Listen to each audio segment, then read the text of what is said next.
Daiyan, 2 days of fall camp. Obviously, you were here in the spring, but kind of the first couple days of feel for you in terms of energy and just kind of how it's been for you. Basically, I mean, I came out here with a different type of drive from spring. I feel like I had to bring a different level of intensity. Being a guy who's already been here, at least, established myself on a team just that much, I feel like I had to bring just a tad bit more energy. So I want to take a leadership role on the team and, bring that fire for the defense. If it's not out there already with, RJ and Brennan out there, we got that intensity up there, and then Trey right next to me. I just want to be a part of that and make sure I bring that, for us, the ferocity, the fierceness. So I've been, enjoying that part of it, and these past 2 days have been amazing. Everybody running to the ball, having the ball. I mean, just balling on both sides of it. And as far as I can say is, I love it. So, I'm out here just trying to be the guy that has fun. There seems to be a pretty good position battle going on next to you with Francisco and Travion. Just kind of your thoughts on it through the first couple days? Them two guys are fighting. I mean, it's pushing both of them to, be the best that they can be. And I don't have no dog in the race. I think both of them boys are going to play a substantial amount of plays because they both are amazing at what they do. And whoever comes out on the field first, it doesn't really matter because I got both of them next to me. And I think that's the best takeaway that I got from it, that I got two guys who are amazing at their position and that I'm going to get to play with both of them. And I got guys behind me as well that I'm going to get on the field and get to see them work. And I mean, it's just overall, the linebacker room is looking great. And like I said, the competition that you just spoke of, we're all competing. No one's safe. No one has a spot. No one's secured. And at the end of the day, it's going to be like that no matter what. I mean, like, that's the mindset you have to have. In order to push yourself to be better, that's the mindset you got to have. So watching them two guys compete, I mean, it's not even just them two. There's multiple guys in that room at that spot. Watching them compete, I mean, like I said, I'm going to get to play with all of them. So I'm ready for that. I'm going to throw a non-football question your way. Okay, I'm ready. I love you obviously have some music in your bloodlines and maybe know a little bit about music. I mean, a little bit. You get to put music on in the locker room. What's the artist? Who are you going with? Okay. See, to the world, I mean, this is pretty easy. You throw some Drake on, you get everybody going. That's pretty much the always win. You don't want to get on and get booed off. So I'm not trying to get booed off. I throw some Drake on there. Personally, myself, I like Brent Faiyaz. You feel me? He's a good singer, R&B. I love me some mellow vibes. I might, go back a little bit and throw on some Anthony, some old school R&B. Yeah, I might throw on some Justin Bieber. Who knows? Don't cut that. Don't keep that between me and you guys. Probably not. I can tell right now I can't trust y'all. Let's go. So there's been a lot of talk, obviously, about the transition, to a not so new defense and kind of the philosophies being similar. Yeah. And kind of on that, do you feel like, maybe the installation is already, how much do you feel like the installation process has already been kind of completed on the defensive side?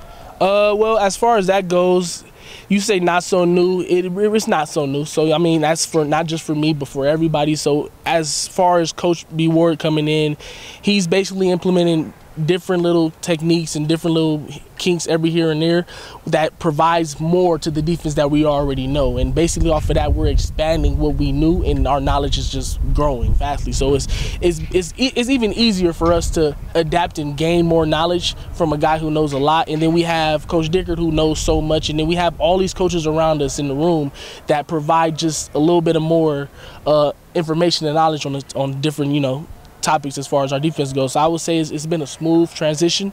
It hasn't been hard for any of us. I wouldn't say just me. And like any practice, we're out here to learn. So we have our mistakes and we're learning from them. So it doesn't change that fact. But I would say that it's been a smooth transition and we're growing.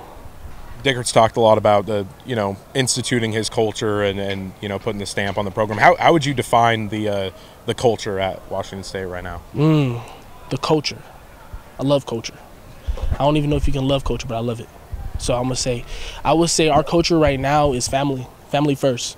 Everything he talks about is being a family, being a unit. Cougs win all the time, so it's not competing out here. We are competing, but at the end of the day, the Cougs win. So I would say our culture right now, actually, as far as it will be, I would say it's family. And Coach Dickert has implemented that because since the start of spring camp, since the start of workout, summer and all that stuff, he's talked about family, being vulnerable to each other. Even yesterday in our meeting, I probably shouldn't. You know what? I am. because I'm vulnerable to you guys too. He had us all talk to the freshmen and just tell them a story about a low point, a high point. Just tell them about ourselves, something so they can learn from us. And I mean, opened it up for them as well to tell us about themselves. So right then and there, we're building bridges, we're connecting. And like, that's something that happened in our meeting room yesterday, but I should have kept that to us, you know.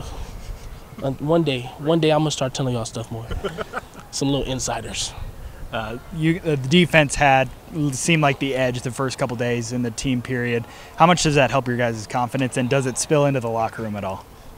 I know this might contradict what I just said about the Cougs always win, but when don't we have the edge? I mean, you might talk to Renard Bell and he might say he caught a pass, but who doesn't? You know? It's all about the defense. My bad, you know, we are like the little brother, the stepchild, but I mean, the edge obviously brings that confidence to the defense, and I mean, it's about being the dark side. That's how we root for ourselves sometimes. We are the dark side. I mean, we go out there and we ruin people's day, because who wants to see the defense stop their offense from scoring? No one wants to see that. Everybody cheers for touchdowns. And then if we get an occasional interception, then we get like a hoorah, whatever, you know. But us being the dark side and having that energy out here the first two, we embrace it. And I mean, we bring that intensity every day. And I mean, just having that, you know, them stops, them wins, telling Nard you are not the best, it makes me feel better, you know? Telling Cam you need to throw a better pass makes me feel better. And when I feel better, I tell my team, my side of the ball, the defense, to do better. And when we do better, we play better. It's all about that energy. Everything carries over. And then being a linebacker, how excited are you to strap on the pads tomorrow? Murder. Ooh, not murder. Violent, less violent, friendly, fun. That doesn't describe how I'm feeling? I hope that describes how I'm feeling. That's how I'm feeling. I get to hit people. And it's legal. Usually, without yellow flags. Yes.